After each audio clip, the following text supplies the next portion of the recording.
Simply known as the Big O, joining us this morning on the show is the legendary Oscar Robertson. Oscar, good morning. Thank you so much for joining us. How are you? It's fine. How are you doing today? I'm doing tremendous, and this is a real honor to have you here on the show. I am so thankful that you carved out some time for us. Seeing the Milwaukee Bucks back in the NBA Finals, is it exciting for you? It is. A little disappointment about the first game, but I'm sure they're going to bounce back. What is it like to see your former franchise back in the NBA Finals for the first time since the 70s? It's been so long. Well, I thought over the years they would have gotten back a little sooner, but, sometimes it's difficult. Look at Phoenix. They haven't been there since I don't know how many years ago it's been. It's very, very difficult in sports to get into a championship round, and once you get there, you should hope to take advantage of it. No doubt about it. And Giannis Antetokounmpo gets injured in the Eastern Conference Finals, ends up coming back to play in game number one. Were you surprised that Giannis was able to start in game number one, or you kind of knew that the competitive juices would force him to get back into this NBA Finals as soon as he could? I'm sure he wanted to get back into the game, but sometimes it's you have to listen to your doctors and see what you can do. He played. I thought he played very, very well, but yet and still they got beat. So tell me your thumbnail breakdown of what the Bucks need to do in Game 2 tonight to try to make this a 1-1 series. Learn how to play against the pick and roll for the guards from Phoenix, because they did a great job isolating the guards on the centers who came out to play them defense, and the centers were too slow. Chris Paul had a huge game, Devin Booker as well, and that's what you're talking about as the Suns took game number 1 of the NBA Finals. Game 2 is tonight. Oscar Robertson is our guest this morning here on the show. Let's go back to when you were acquired by the Milwaukee Bucks before 1970, 1971. You probably felt like it was time for a change after your years in Cincinnati. How refreshing was it for you to land in Milwaukee? What was your attitude when you heard that trade go down? Well, actually, I was told I was going to be traded.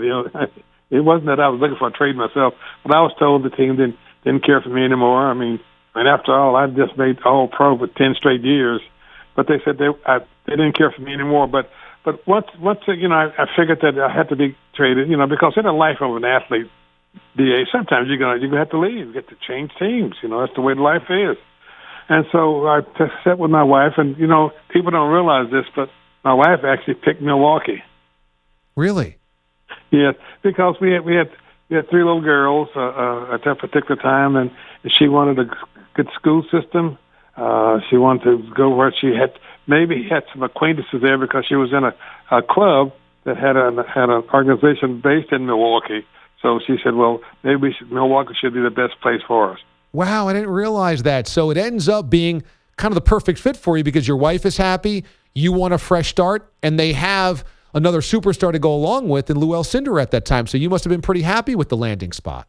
Now, I was very happy, but I don't think she realized Kareem was with the team at that particular time, to be honest. but it all worked out, sometimes things work out for you, because in basketball, there are always trades. I was not the only one. There have been trades before, long before me. There'll be some long after, and there were a lot long after me. Well, it immediately worked in Milwaukee as you and Lou, next to become Kareem Abdul-Jabbar, were a dominant force. You guys won 66 games that season, had a 20-game win streak as well, a dominant 12-2 record of the NBA playoffs, and then winning the NBA Finals by sweeping the Baltimore Bullets. When you got there and it just clicked all together with Lou, were you surprised that it was so good so quickly? It wasn't quite like that, D. I mean, I made a lot of sacrifices myself with my offensive game, because I knew that we had to get the other players in, Bobby Dandridge, Greg Smith, John McLaughlin in the game, as well as Kareem, Lou Alcindor at that time. And I knew what I had to do as a player. My scoring was secondary at that particular point. So how'd you alter your game then to sacrifice for everybody else? What was your mentality on the floor that was different than when you were in Cincinnati? Because offensively, I kept us together on the court, make sure we got into our play situations, because we had players who couldn't go one-on-one. I mean, I took Kareem, once he got the ball inside, could do that. But other than that, our players could not go one-on-one with anybody. So then I had to make sure we got into our offensive play patterns and whatnot. Make sure we ran things and make sure kept the teams off balance. Oscar Robertson joining us this morning on the show. When you guys clinch that championship, what is that feeling like? Because the first 10 years of your career, as you had just mentioned, there was some heartache, there was some frustration, there was some anger. What was the feeling like when you were coronated as a champion? Well, there wasn't a lot of anger. I just felt we didn't have the team to win. When I got with Cincinnati, we didn't have a very good basketball team with Cincinnati. So eventually they moved after I left, moved to Kansas City. But in basketball, you got to start from the top. If you got good management and they're willing to spend a few dollars, you can win a championship. But if they're not, if they're pinching pennies all the time, you're not going to do anything at all.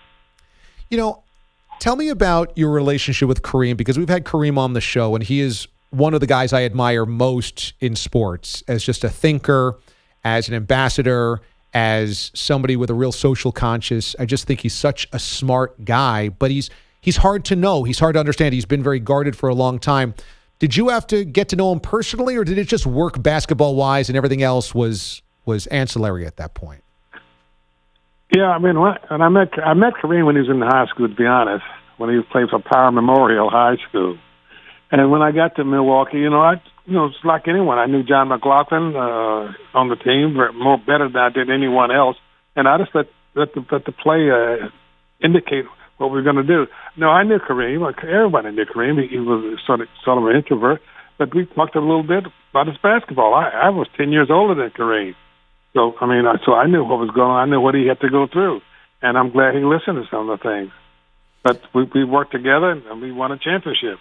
Was it hard at all to get through to him because he's such a strong-willed personality, or did it click pretty well? No, it wasn't. It was hard to get through to Kareem.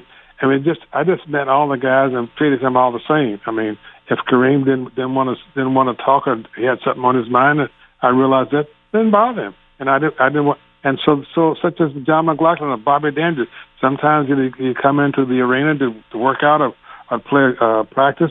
They didn't feel like talking as much as anyone else. I think if people put too much into Kareem because of the way he grew up. I mean, he grew up in New York, difficult situation. He was extremely taller than anyone else. And, sure, kids are. Kids tease and criticize and do everything against you. Yeah. Oscar Robertson joining us this morning on the show. You wrap up your career in 1974 with the Bucks. You guys get back to the NBA Finals, but unfortunately lose to the Boston Celtics. Does that one still bug you? No, because we had injuries. Lucius Allen got hurt, couldn't play, and I don't know if you know it or not, but we had from our championship team, we must have brought in about 6 or 7 different players. Unbelievable. I don't know how they did that, to be honest, but they did. And I think the key to us getting beat, Lucius Allen got hurt, didn't play in that series whatsoever. Every time that somebody has a triple-double or a season's worth of triple-doubles like Russell Westbrook, your name gets brought up because you're the godfather of the triple-double, and you put that into a stratosphere that rarely anybody can touch. Do you enjoy watching guys go for the triple-double these days, or do you remember a time when it wasn't really such a thing so that now it's kind of become a dynamic that it used to not be? I agree with you. I remember when it wasn't such a thing at all, because I didn't know about it at all when I was playing the game itself and getting those triple doubles. I'm happy for Russell. I think that Russell played well. I'm sorry that he gets a lot of criticism because he has got some triple doubles, but they'll criticize him and say, "Hell, yeah, but he hasn't won anything." Well, a lot of guys don't win. I mean, if you don't get with the right team, and you're not going to win at all. And because of the Oscar Robertson rule, I think players now can get with the right team. If they can pick the right team, you can win basketball games and go forward. Because look at Chris Paul. Chris Paul's been in several teams. He finally got with a team where he could use his expertise and ability to help his team win. But it's really something. When you get into a sport and you have success. And I don't know why Russell. It creates such a negative situation sometimes. But I think he's a great athlete myself. When you say negative situation, do you mean he creates the negative situation, or there's just a lot of criticism that he gets unfairly? Well, probably he gets some stuff unfairly because when he was getting triple doubles, people kept saying, "Well, that's true, but they haven't won." Of course, it hasn't won, but a lot of teams haven't won. Because you don't win games by yourself. You need help. No, there's no doubt about that. Is there a player that you like watching more than anybody else in today's NBA? I like to watch a team when they move the ball around. I like the way Phoenix played the other night. They moved the ball, and Milwaukee didn't do that per se. In the game today, if you got some individual skills and you can maneuver with the basketball, it seems like you'll do well because that you can shoot, of course. That's a prerequisite. You have to be able to shoot the ball.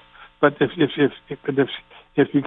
got to make the free throws. You got in a game itself, DA, it gets down to critical time in the game where you can't miss a free throw. You can't have a turnover. You got to come down and you got to get a good shot. And you can't make foolish fouls. I think that I should tell Kareem a lot of times when we went into a game, don't get into early foul trouble. I told all the guys on the team since my years in playing basketball, do not foul early. Save some of those fouls until later on in the game. The referees will call it a little differently. And this is what has happened over the years. When you get into foul trouble early, when you're a star player, you're out of the game. So are you seeing a kinship with what Chris Paul is doing with the Suns, with what you did when you went to Milwaukee in terms of settling things and being the floor general and telling guys in their ear what they need to expect and whatnot? It sounds like he's kind of a parallel to what you brought to the table in Milwaukee.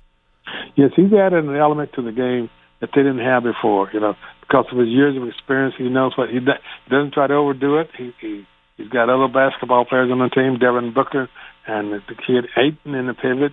And, they've made a couple other trades. I don't know the kid's name. Came in from one of those teams to play forward.